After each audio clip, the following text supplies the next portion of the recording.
The day I buried my husband, his mother wore Chanel and a smile. Not the devastated, grief-stricken kind, but the sort that suggested she'd just closed an excellent business deal. I watched her from across David's mahogany casket, my black veil doing little to hide the rage I felt burning behind my eyes. My name is Natasha, and at 29 I became the widow no one wanted around. "Darling, you look absolutely exhausted," Marlene cooed, cornering me after the service. Her perfectly manicured hand gripped my arm just a little too tight. "Why don't you let us handle all the tedious paperwork? You've been through so much already." I forced myself to maintain eye contact even as tears threatened to spill.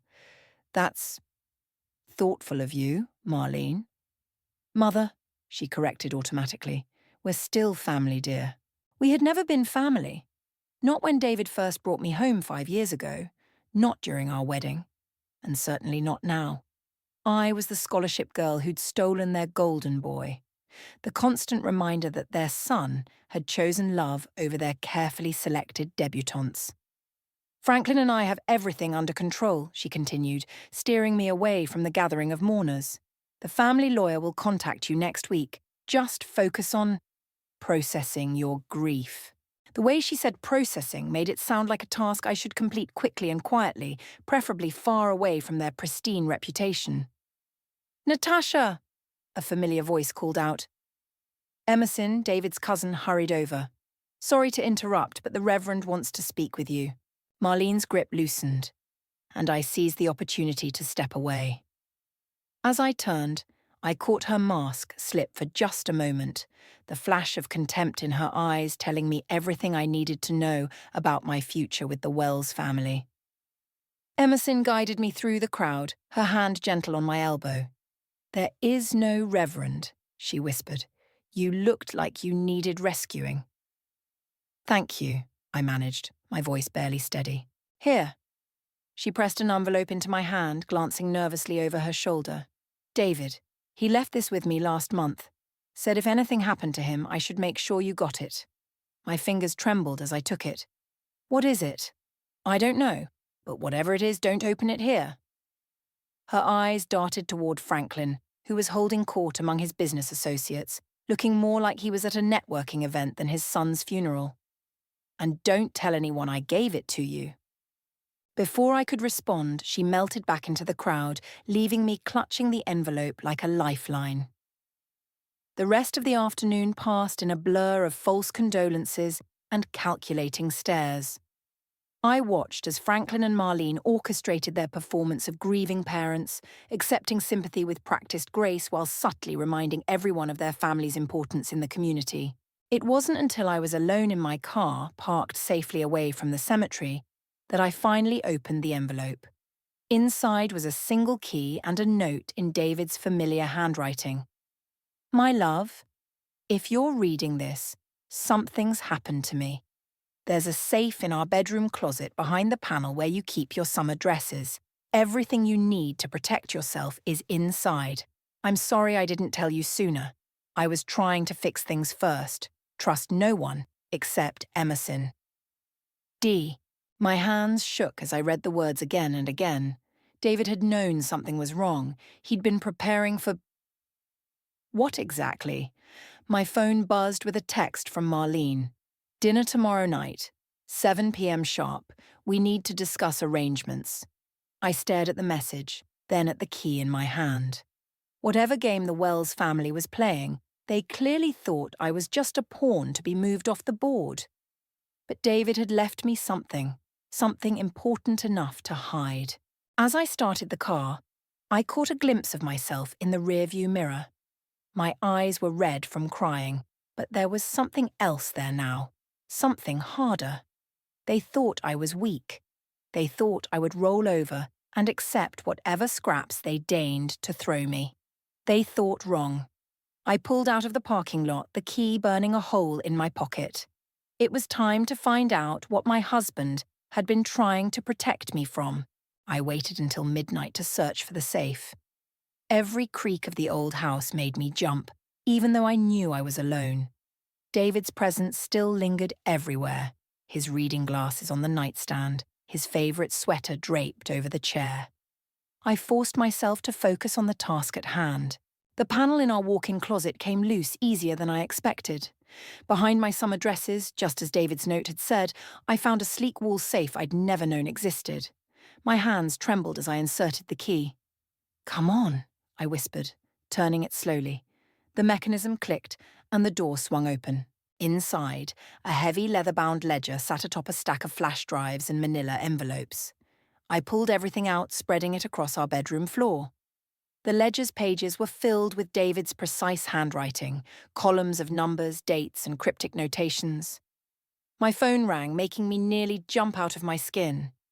It was Stella, my best friend since childhood. "Hey," I answered, trying to keep my voice steady. "It's late. I've been worried sick about you. How was the funeral?" I glanced at the documents scattered around me. "Stella, I need you to come over, now." "I'll be there in 20 minutes. While waiting, I started examining the papers more closely. Most were financial documents, bank statements, transfer records, and what looked like copies of offshore account details. But it was the ledger that made my blood run cold. Page after page detailed what appeared to be systematic fraud, all leading back to Franklin. The doorbell rang, I quickly gathered everything and went downstairs. Stella took one look at my face and said, "What's wrong?" "I need you to see something." I led her to the kitchen table where I spread out the documents. "David left these for me to find." She picked up the ledger, her eyes widening as she flipped through it. "Holy shit, Natasha, are these real?" "They're in David's handwriting. He was tracking everything his father was doing." I pointed to a particular entry. "Look at these dates. The transfers, the shell companies. This is why they're being so nice about handling everything for you, isn't it?" Stella's voice dripped with sarcasm. "They want to make sure you don't find exactly this." My phone buzzed with a voicemail notification. I put it on speaker. "Mrs. Waters, this is Christian Brooks, the Wells family attorney. We need to schedule an urgent meeting regarding the settlement of your husband's estate. Please call my office first thing tomorrow morning. This matter requires immediate attention." Stella and I exchanged looks. "They're moving fast," she said. "Too fast." I picked up one of the flash drives. "Help me go through these." We spent the next 3 hours combing through digital files. David had been thorough. There were copies of emails, financial records, even recorded conversations. He'd been building a case against his own father. "Look at this," Stella pointed to her laptop screen. "These transactions. They're using charity donations to hide money laundering. And these property deals? They're all inflated values for tax fraud." David was trying to stop it, I realised, finding a draft of a letter he'd never sent to the SEC. That's what he meant by fixing things. A text message lit up my phone. "Natasha, dear, don't forget dinner tonight. We have so much to discuss. Marlene." "You're not actually going, are you?" Stella asked. I stood up, gathering the documents. "Of course I am. They're expecting a grieving widow who's too broken to think straight. That's exactly what they'll get." "Be careful," Stella warned. "These people, they're dangerous." "I know." I walked to the safe in David's study, my own, not the hidden one, and secured everything inside. But they don't know that I know, and right now that's my only advantage. "What are you going to do?" I thought about Marlene's smug smile at the funeral, about Franklin's practiced sympathy, about all those years of subtle humiliation and condescension. First, I'm going to find a lawyer, not their family lawyer, someone who actually works for me. Then, I took a deep breath. Then I'm going to make them regret ever underestimating me.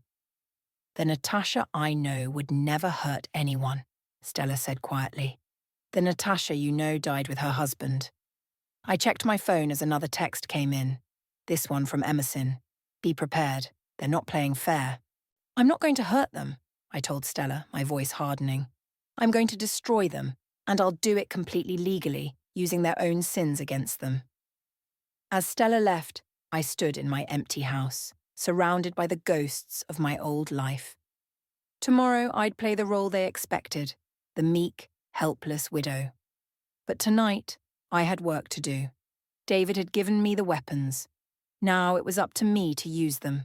The Wells family's lawyer had his office in one of those gleaming downtown buildings that screamed old money. I wore my most modest black dress and minimal makeup, the perfect picture of a widow still deep in mourning.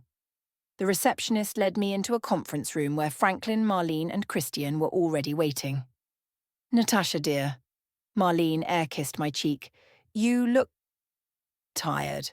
I forced my hands to tremble slightly as I sat down. "I haven't been sleeping well."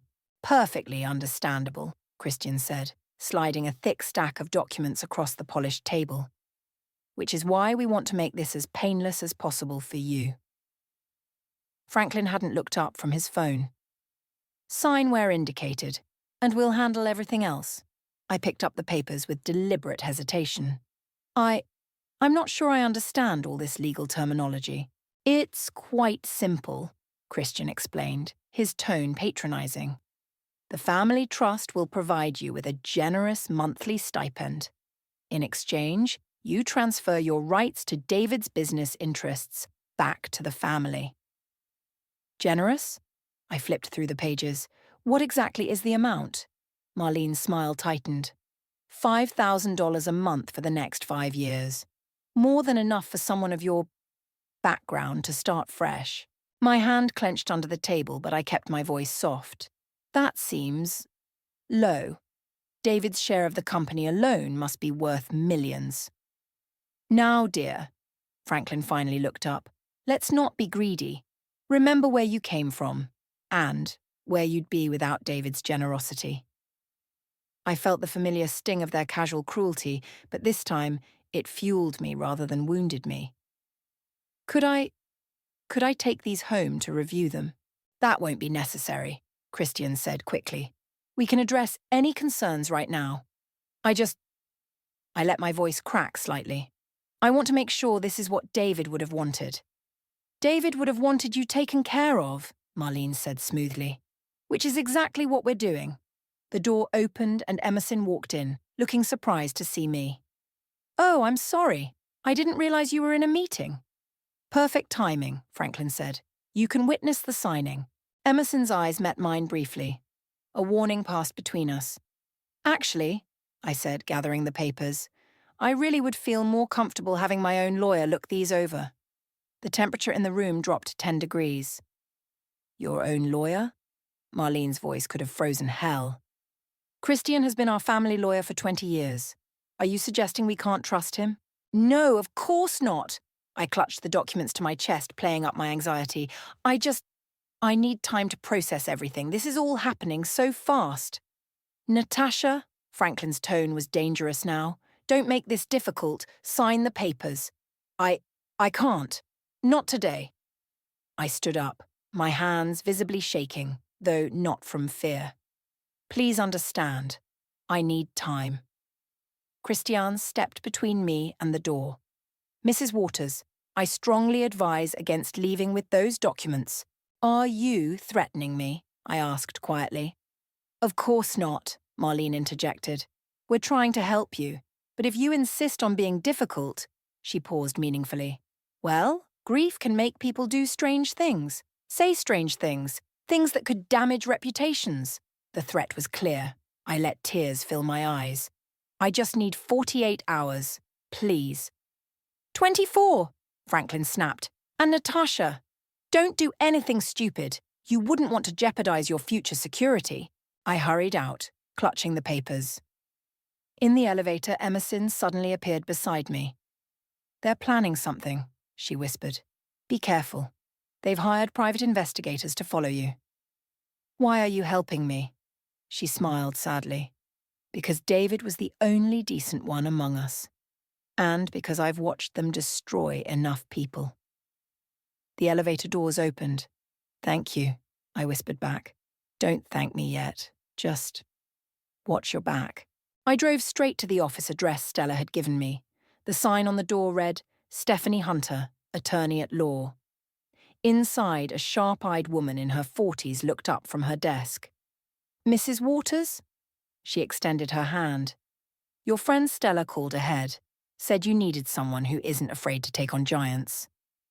I placed the settlement papers on her desk, then reached into my bag for copies of everything from David's safe.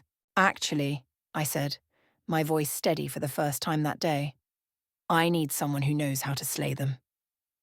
Stephanie's eyes lit up as she began reviewing the documents. Oh, honey, she said with a predatory smile. I think this is the beginning of a beautiful partnership.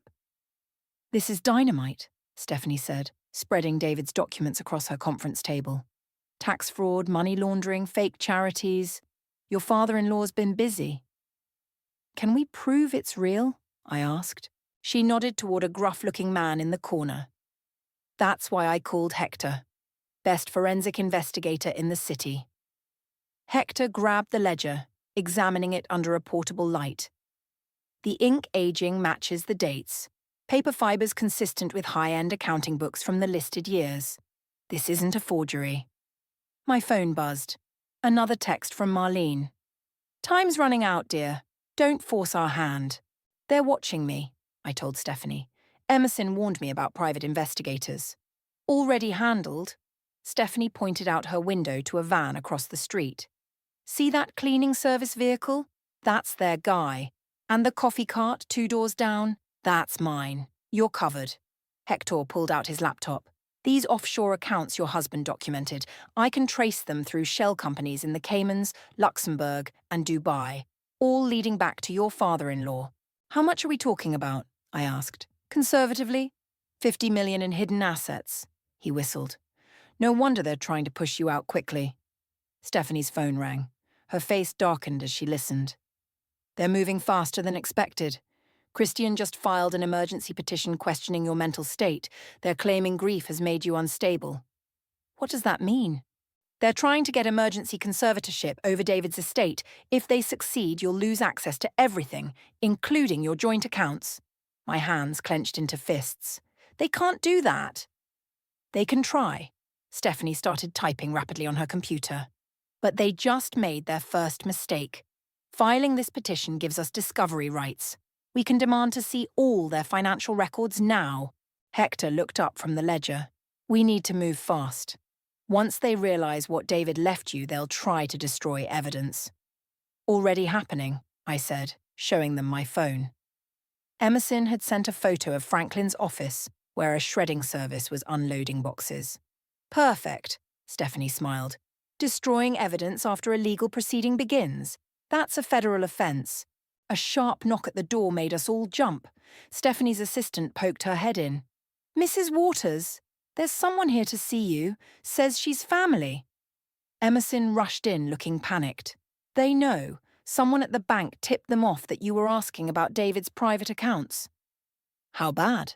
I asked. Bad enough that Franklin just called an emergency board meeting.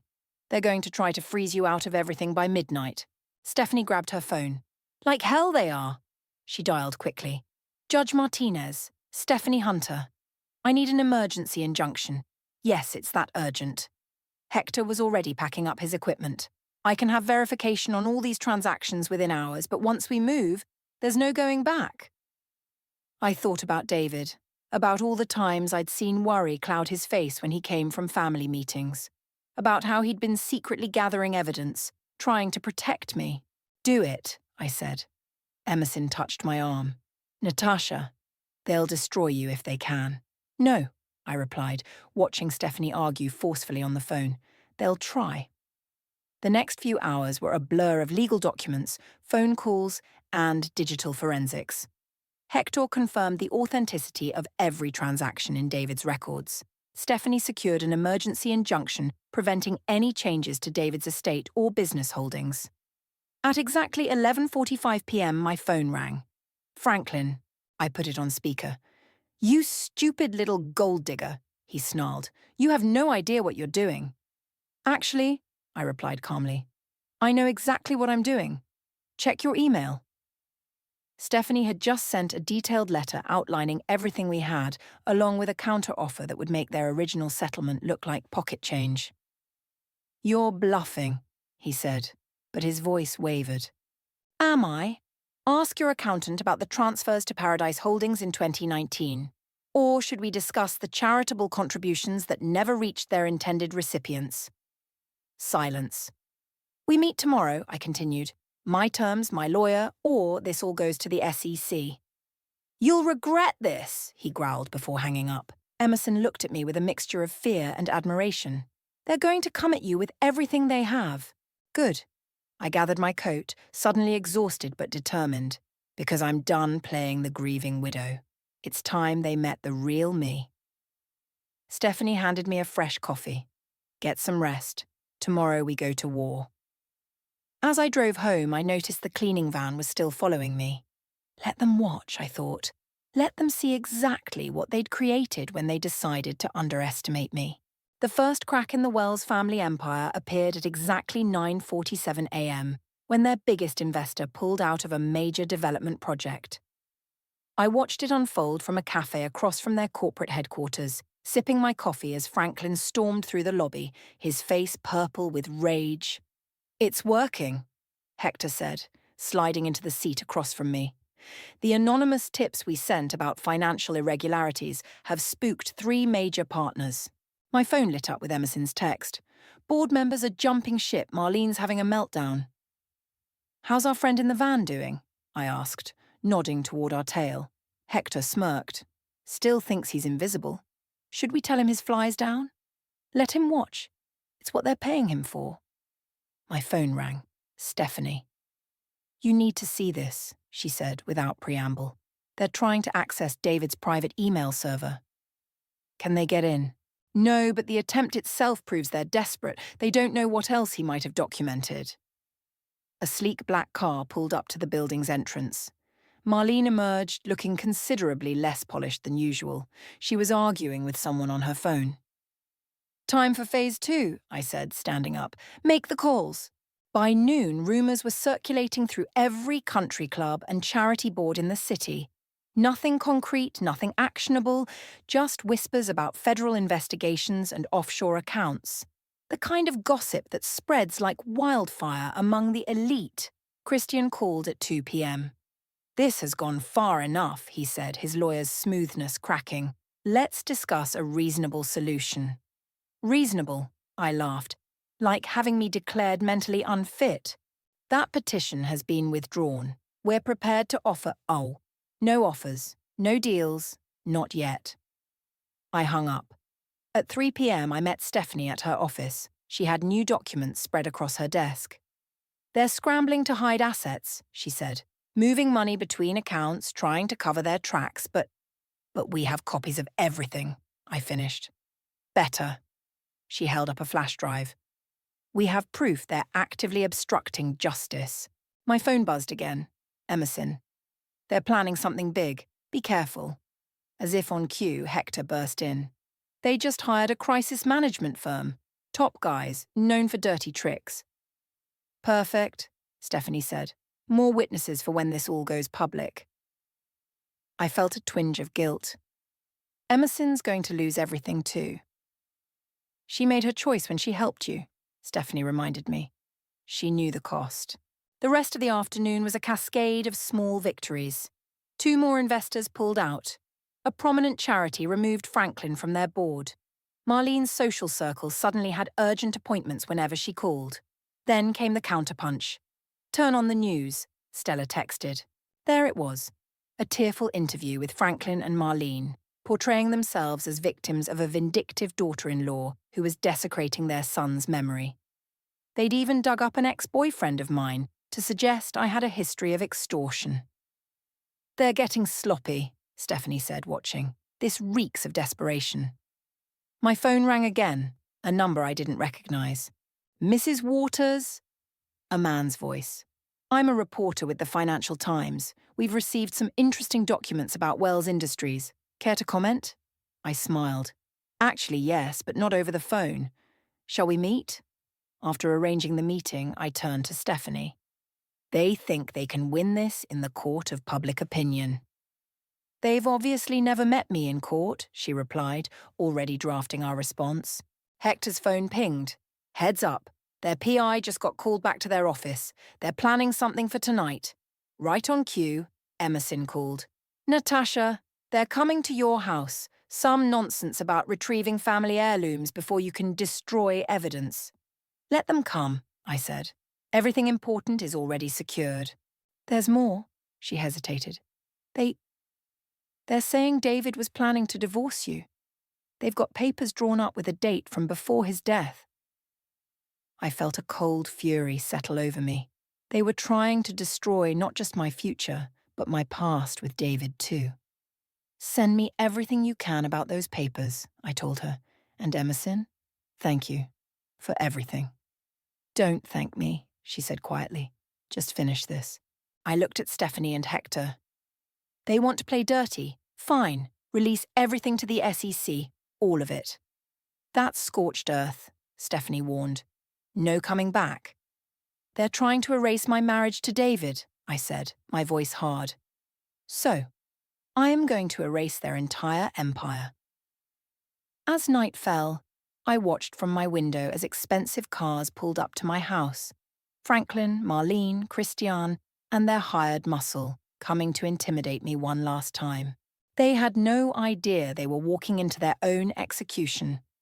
I opened my front door before they could knock. I've been expecting you. Franklin pushed past me, followed by two men in expensive suits. Marlene sauntered in like she owned the place, while Christian brought up the rear with a thick folder under his arm. Search the house, Franklin ordered the suits. Find those documents. I wouldn't, I said calmly. That would be breaking and entering, and my security cameras are recording everything. Marlene's eyes narrowed. We're family. We have every right to be here. Family? I laughed. Is that what you call people you try to destroy? Christian stepped forward, opening his folder. Speaking of destruction, these divorce papers are forgeries, Stephanie's voice rang out as she emerged from my kitchen. Really sloppy ones, too. Did you really think we wouldn't check the paper stock's manufacture date? It was made 3 months after David's death. Franklin's face went from red to white. Who the hell are you? Stephanie Hunter, attorney at law. And you're all trespassing. We have proof, Marlene spat, that this gold digger was planning to leave David for his money. Actually, Emerson said, walking in through the still-open door, you don't. She held up her phone. But I have proof you tried to bribe someone to forge those documents. I recorded everything. Franklin lunged for the phone, but Hector stepped out of the shadows, blocking his path. Bad idea, sir. Enough games, I said, walking to my dining room table. Shall we discuss your real problem? I opened my laptop, turning it to face them. On the screen was a draft email to the SEC, FBI, and major news outlets, loaded with every piece of evidence David had collected, plus everything we'd gathered since. One click, I said softly, and it all goes public. You wouldn't dare, Franklin snarled. You'll destroy everything. Like you tried to destroy me? I pulled out David's ledger. He knew, didn't he? That's why he started documenting everything. He was going to stop you himself. Marlene's perfect mask cracked. He was weak. Just like you. He didn't have the stomach for real business. Real business? Emerson's voice shook with rage. Is that what you call fraud? Money laundering? Tax evasion? Christian tried to regain control. These are serious allegations without proof. Oh, we have proof, Stephanie interrupted, pulling out her own files. Enough to put several people in this room in federal prison. The two suits backed toward the door, suddenly looking uncomfortable. What do you want? Franklin finally asked, defeat creeping into his voice. I slid a document across the table. Everything that was David's becomes mine. Full control, no conditions. Plus an additional $30 million in compensation for your attempted fraud. That's insane, Marlene shrieked. Would you prefer prison? I asked sweetly. I'm sure orange jumpsuits are in fashion somewhere. Sign it, Emerson told them, or I'll testify about everything I've witnessed over the years. Franklin grabbed the papers, his hands shaking with fury. You think this is over? You have no idea how to run a business. Actually, I smiled, David taught me everything. All those late nights you thought we were just playing house. He was grooming me to take over. He knew what you were, and he made sure I'd be ready. Christian reviewed the documents, then nodded reluctantly to Franklin. Sign. It's either this or indictment. One by one, they signed. Each signature felt like a victory, each scratch of the pen a reward for every condescending comment, every subtle insult, every attempt to make me feel small. "Now get out of my house," I said quietly. "This isn't over," Marlene hissed as she passed. "Actually, it is." I held up my phone. "The SEC just received an anonymous tip. They'll be visiting your offices tomorrow. I'd suggest having your lawyers ready." They fled like rats from a sinking ship. Only Emerson remained, looking lost. "I can never go back," she said softly. "You never belonged with them anyway," I told her. Neither did David. After everyone left, I stood in my empty house, holding David's ledger. Stephanie touched my shoulder. "You did it," she said. "You beat them at their own game." "No," I replied, thinking of David's gentle smile, his quiet strength. "I beat them by refusing to play their game, by doing it the right way." My phone buzzed with breaking news. Wells Industries' stock was plummeting in after-hours trading. By morning, the empire would be in shambles. But I wasn't done yet. David had wanted to clean up the company, to make it something honest and good. Now that task fell to me. "Ready for phase 2? Stephanie asked. I nodded, thinking of all the changes I would make, all the wrongs I would right. "David would be proud," Emerson said quietly. For the first time since his death, I felt tears of something other than grief. They were tears of triumph, of justice served, of a future reclaimed. "Yes," I said. He would. The morning headlines were brutal. Wells Industries under federal investigation. Corporate dynasty faces fraud allegations. Family empire crumbles overnight. I watched from my new office, David's old office, as federal agents swarmed the building, carrying out boxes of documents. Franklin was led out in handcuffs, his face ashen. Marlene had already fled to their house in the Hamptons, but according to Hector, federal agents were waiting for her there too. "Mrs. Waters?" My new assistant poked her head in. "The board members are ready for you." I smoothed my dress and walked into the conference room where nervous executives sat fidgeting.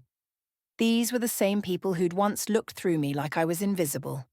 "Gentlemen," I said, taking my seat at the head of the table, "let's discuss the future of this company."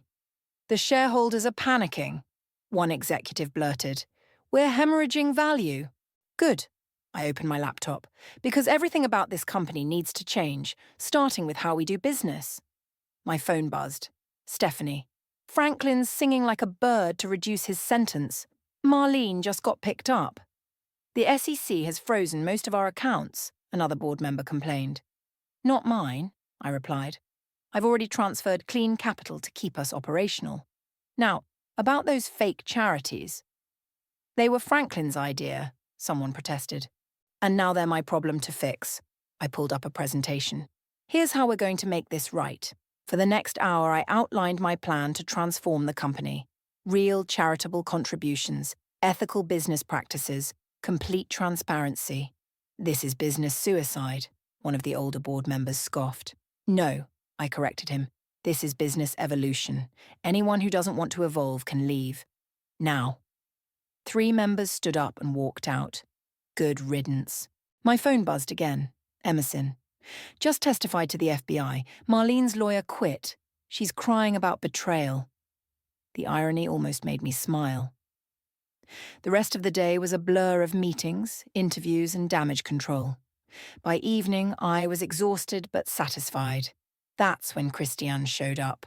"You've destroyed them," he said, looking defeated. "They destroyed themselves. I just exposed it." He placed a letter on my desk. "Marlene wanted you to have this.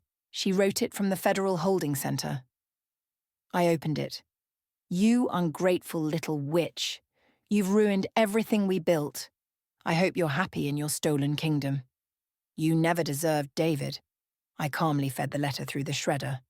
"Tell Marlene I'll be sure to visit. In prison." After Christian left, Stella arrived with takeout. "You look like you need this." "I need a vacation," I laughed. "About that?" She pulled out her tablet. "The company owns a private island in the Caribbean. Technically, it's yours now." "Sell it," I said immediately. "Use the money to fund actual charitable causes." My phone rang. A reporter from the Wall Street Journal. "Mrs. Waters, how does it feel to be the new CEO of Wells Industries?" "Actually," I replied, "as of tomorrow, we're changing the name. New beginning, new identity." After hanging up, I walked to the window. The city lights sparkled below, so different from the view in my old apartment where David and I first fell in love. Hector called with updates. Franklin was facing 20 years. Marlene was looking at 10. Their social circle had evaporated. The country club had revoked their membership. Justice, it seemed, had a sense of irony. "You did it," Stella said softly. "You won." "No," I replied, touching the wedding ring I still wore. "We did it. David started this. I just finished it." Emerson appeared in my doorway. "The FBI wants to know if you'll testify." "Of course." I gathered my things. "But first, we have work to do. Real work." "The board won't like these changes," she warned. "The board can adapt or leave. This company is going to help people now. Actually help them, not just pretend to for tax breaks." As we left the office, I passed David's old photo on the wall. Tomorrow it would hang in my new office, watching over the company as it transformed into something he would have been proud of. My phone buzzed one last time. Stephanie. "Federal prosecutors want to meet tomorrow. They're talking RICO charges, the whole family's going down." I typed back, "Good. Justice doesn't discriminate." Looking out over the city again, I felt something I hadn't experienced since David's death. Peace. Not just the satisfaction of revenge, but the knowledge that something good would rise from the ashes of the Wells empire. "Ready to go home?" Stella asked. "No," I smiled. "I'm ready to build something new." The autumn wind whipped around me as I stood at David's grave, placing fresh flowers against the marble headstone. The morning newspaper lay folded beside them, its headline announcing Franklin's 20-year sentence and Marlene's plea deal for 12 years. "You'd hardly recognize the company now," I said softly, tracing David's name with my finger. "We're actually doing good in the world." "He knows," Emerson said, appearing beside me. "The children's hospital wing we funded, the scholarship program, that's exactly what he wanted." My phone buzzed. Another text from Stephanie. "Judge just denied Franklin's appeal. It's really over." "Not quite," I said, showing Emerson my phone. "There's one more thing to do." We drove to the federal courthouse where Marlene waited with her new public defender. Gone were the designer clothes and perfect makeup. She looked small in her orange jumpsuit. "Come to gloat?" she spat. "No." I placed a folder on the table. "I came to give you a choice." She opened it suspiciously. Inside was a legal agreement, one that would donate half of her personal fortune to establish a foundation in David's name, supporting education for underprivileged students. "Sign this," I said, "and I'll support your petition for a reduced sentence." "Why would you do this?" "Because David believed in second chances, and because revenge isn't as satisfying as making something good out of something broken." Her hands trembled as she picked up the pen. "I never understood him. Or you." "I know. That's why you lost everything." After she signed, I left without looking back. Outside, Stella waited in the car. "Last stop?" she asked. "Last stop." We drove to Wells Industries, now renamed Phoenix Foundation, where the board waited for my final presentation. The company had been transformed. Ethical investments, legitimate charitable work, transparent operations. "The numbers don't lie," I told them, displaying the quarterly results. "Doing good is good business." "Mrs. Waters," one board member said, "we owe you an apology. We were wrong about you." "No," I corrected him. "You were wrong about what matters." My phone lit up with a message from Hector. "Found what you asked for." In my office, he handed me a USB drive. "Security footage from David's last day. Took some work to recover it." I plugged it in, heart pounding. There was David walking through the office corridors. He stopped at my photo on his desk, smiled, then began typing what must have been his letter to me about the safe. "He knew they'd come after you," Emerson said softly. "He made sure you'd be ready." "No," I replied, watching David's familiar movements. He made sure I'd be strong. The intercom buzzed. My assistant announcing the arrival of reporters for the press conference. Time to announce the company's new direction publicly. Standing at the podium, facing a sea of cameras, I felt David's presence stronger than ever. Phoenix Foundation isn't just a new name, I told them. It's a new beginning. We're going to prove that corporate success and social responsibility aren't mutually exclusive. Questions flew. About Franklin's conviction, about Marlene's plea deal, about the company's transformation. I answered each one honestly, transparently. Everything the Wells family had never been. After the press conference, I returned to my office to find a letter from Emerson on my desk. I'm leaving for a while. Need to find my own path, away from the family shadow. Thank you for showing me it's possible to change, to be better. I smiled, understanding completely. Stella appeared in my doorway. Ready for the hospital wing dedication? The pediatric wing would be named after David, not because of family legacy or social status, but because it would help people, just like he'd always wanted. You know, Stella said as we walked to the car, this isn't the revenge story I expected. It's not revenge anymore, I replied. It's resurrection. My phone buzzed one last time, a photo from Stephanie of Franklin in his prison jumpsuit, looking broken and old. I deleted it without a second glance. The past was the past. At the hospital dedication, watching children's faces light up at the new playroom, I felt something shift inside me. The anger that had driven me, the pain that had fueled me. It was finally settling into peace. David would have loved this, Stella whispered. I touched my wedding ring, thinking of all the twists and turns that had led here. The Wells family had tried to break me, to erase me, to force me into the background of their perfect picture. Instead, they'd taught me how to rise. Ready? Stella asked, nodding toward the ribbon-cutting ceremony. I smiled, picking up the scissors. Ready to build something beautiful.